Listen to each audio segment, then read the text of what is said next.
Continuando a série sobre o 007, falamos hoje dos atores que viveram James Bond nas telonas. O Para Todos começa agora, não saia daí!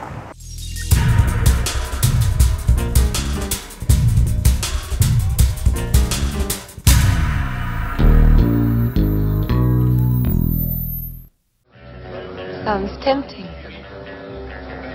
May I, Sean Connery foi o primeiro ator a dar vida a James Bond no cinema.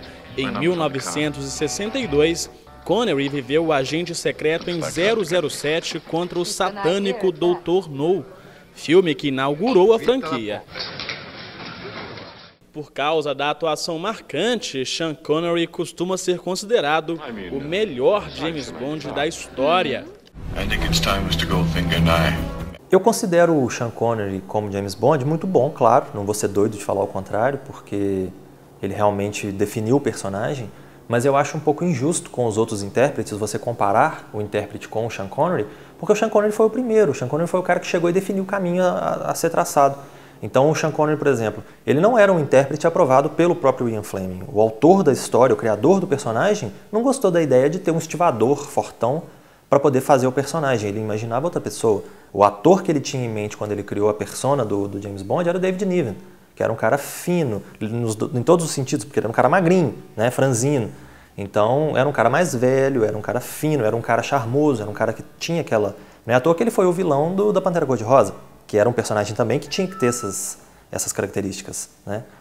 Então o James Bond do Sean Connery era um cara que ao mesmo tempo ele conseguia ser um grosseirão, porque ele agia de uma forma muito impetuosa, com violência e tudo, mas ao mesmo tempo ele era uma figura charmosa, que ele conquistava as mulheres, ele conquistava a admiração dos homens, então as mulheres o queriam e os homens queriam ser como ele, né?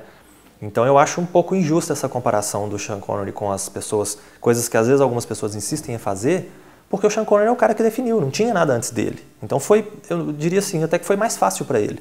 Porque ele chegou, fez o personagem do jeito que ele via o personagem, não tirando o mérito dele, que é um grande ator, e a partir daí ele estabeleceu o caminho dele. E aí coube aos outros intérpretes tentarem ou seguir o caminho dele ou tentar um caminho novo. E muitas vezes as pessoas são criticadas por tentar seguir um caminho novo.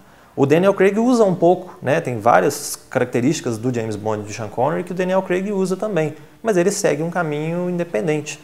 Por isso eu acho também que o Daniel Craig merece muitos aplausos, né? Muito mérito, pela composição que ele faz. E aí, ao longo da história, entre os intérpretes de James Bond, tem alguns que realmente não foram muito interessantes, né? Mas colocar o Sean Connery como o inalcançável, como o melhor de todos, eu não acho muito justo com os outros intérpretes. My name's Bond, James Bond. O George Lazenby, ele era um modelo, né? Ele fez propagandas de televisão, ele chegou muito impetuoso também, se colocou como o candidato a ser o novo James Bond para os produtores. Eles acabaram aceitando ele porque gostaram, às vezes, da postura dele e tudo. E muitas vezes se fala de que ele não deu certo, então ele não foi aproveitado. E não foi bem assim. Ele foi mal orientado na época, ele achou que ele não podia ficar marcado como James Bond, então ele não quis fazer outros filmes e ele tinha contrato para fazer outros filmes. Então não é que ele não tenha dado certo. Ele mesmo que acabou recusando a oferta de continuar como James Bond, mas, convenhamos também, ele era um cara um pouco expressivo, né? Ele não era um ator de muitos recursos, como é o caso, por exemplo, do Pierce Brosnan, que é um cara que eu assim, consigo gostar dele em alguns personagens, tem alguns filmes que ele faz que são interessantes, ele fez um Thomas Crown interessante, então ele tem seus personagens bacanas, mas como James Bond ele não é um cara muito expressivo, né?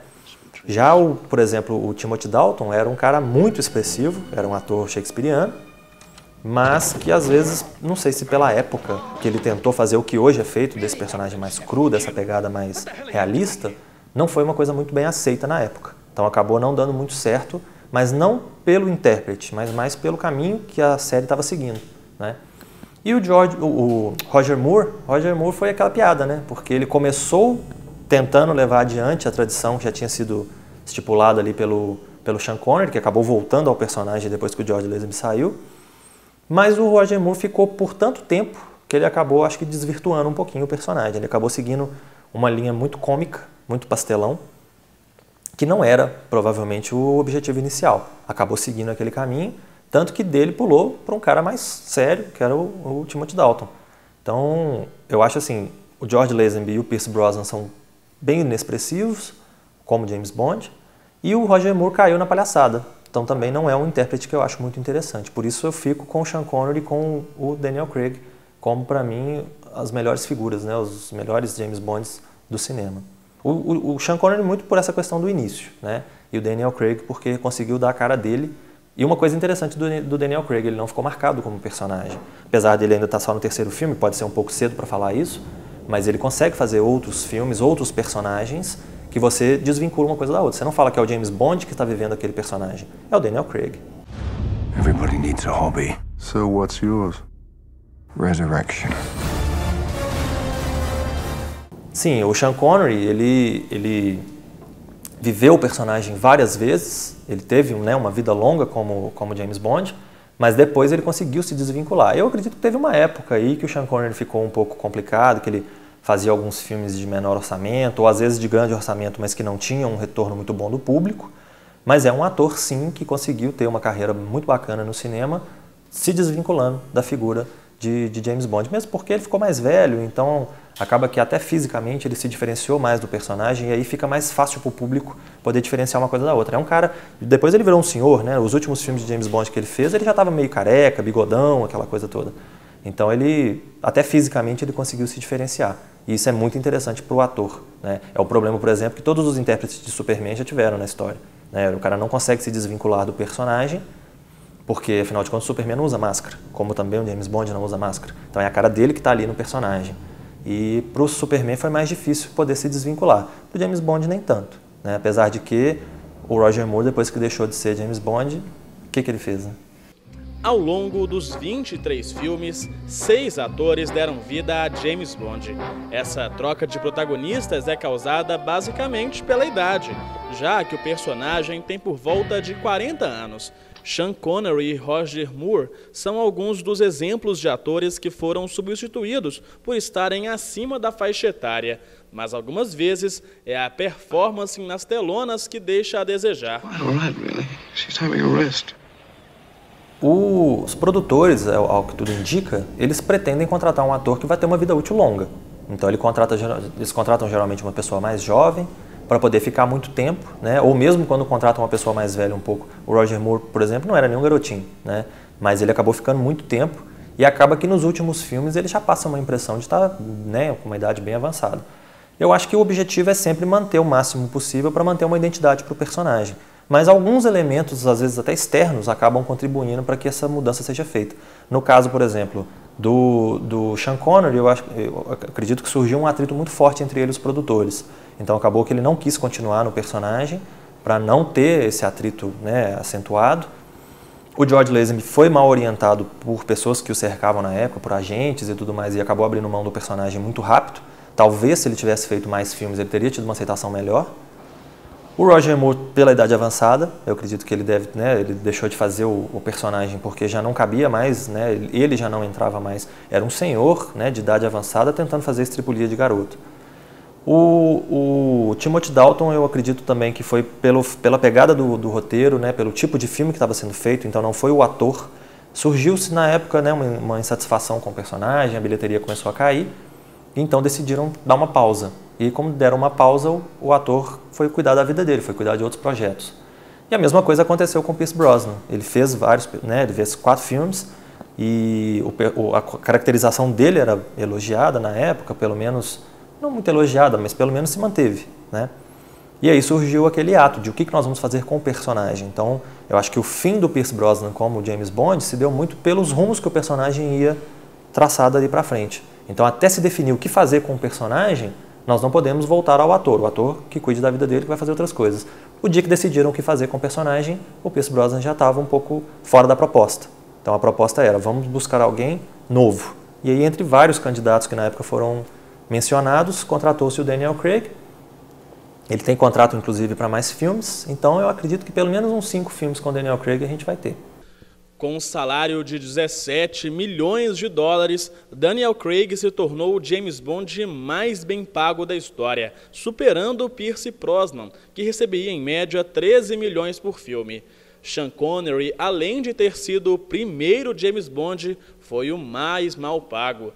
O ator recebeu apenas $1 milhão para fazer o 007 contra o satânico Dr. No, e nos outros filmes não teve um grande aumento não. O salário médio de Connery foi de $5 milhões, pelo menos 3 vezes menor que o de Daniel Craig. Não são só os atores que mudam. O personagem James Bond também passou por diversas transformações ao longo dos anos. Nos primeiros filmes, o agente era exagerado em todos os aspectos. Era muito galanteador e praticamente invencível. Já nos últimos anos, a tendência é um Bond mais humano, com muitas falhas e defeitos. Pois é, o que acontece? Com o fracasso dessa nova abordagem do George Lazenby, eles tentam uma outra coisa, que é o Roger Moore, que vem dar um pouco de... já que a série é exagerada, já que ela ficou marcada por esse estigma desse super-herói que pode tudo, então eles vão exagerar isso ao máximo, quase cai na paródia, né? E que é um sinal de que a fórmula já está um pouco desgastada quando você cai na paródia. Então ele sai, ele tem que atravessar um rio, tem jacaré, então ele usa os jacarés, os crocodilos de ponte, né? E o público ri disso.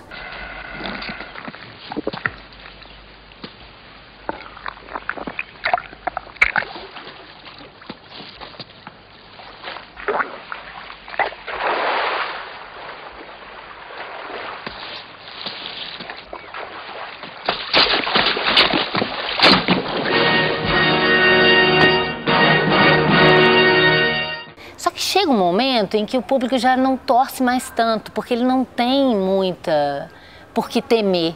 Se o personagem consegue fazer qualquer coisa, né, das mais absurdas possíveis, a gente já não se apavora tanto, não torce tanto, porque sabe que ele vai se dar bem no final, né? Que é um pouco, eu sempre brinco com isso, que um super-herói ele tem que ter um ponto fraco. No caso dele, as mulheres, né? Geralmente ele é enganado no momento mais que ele está mais relaxado com a mulher, é um pouco um ponto fraco dele. E se a gente for ver nessas versões novas, né? Agora o Daniel Craig recriando a ideia do Cassino Royale, onde é que estaria o trauma dele para tratar as mulheres de uma forma tão machista, tão misógina, né? Então, eu acho que atualmente é uma tentativa de humanizar mais essa figura. E logo depois do Roger Moore, vem uma nova tentativa de modificar. Aí vem o Timothy Dalton, um ator shakespeariano, tentando dar um tom mais profundo.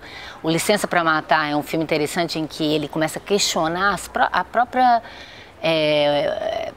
função dele ali como espião, com licença para matar, né? E as questões com a Inglaterra. E aí o que acontece? Também não dá certo e eles retomam um pouco o personagem do Roger Moore misturado com o do Sean Connery. É uma tentativa de misturar um pouco essas novas abordagens, tanto da graça exacerbada quanto de tentar dar um pouco de mais drama para o personagem, mas ainda não se aprofundando muito nisso. Vem o Pierce Brosnan, que é um pouco também uma caricatura do personagem, né? E eu acho que ele faz isso propositadamente, brincando com isso, com essas possibilidades, já que ele salta de um paraquedas e cai no esqui, em cima de um esqui, sem nenhum arranhão, né? Embora eles tentassem humanizá-lo, já começa a vir novas questões, as questões da AIDS, então eu acho que isso também começa a diminuir essa postura do James Bond, de tão mulherengo, de tratar a mulher só como objeto. É claro que os novos tempos vão fazendo isso modificar, né? As conquistas femininas nos anos 60 e 70, né? Isso vai modificando um pouco a relação com os personagens, a ponto de hoje você tem as personagens femininas com papéis muito mais interessantes e mais atuantes na série. O Para Todos fica por aqui. Na semana que vem você conhece os vilões que atormentaram a vida de James Bond. Para críticas ou sugestões, visite nossa página no Facebook. Até a próxima!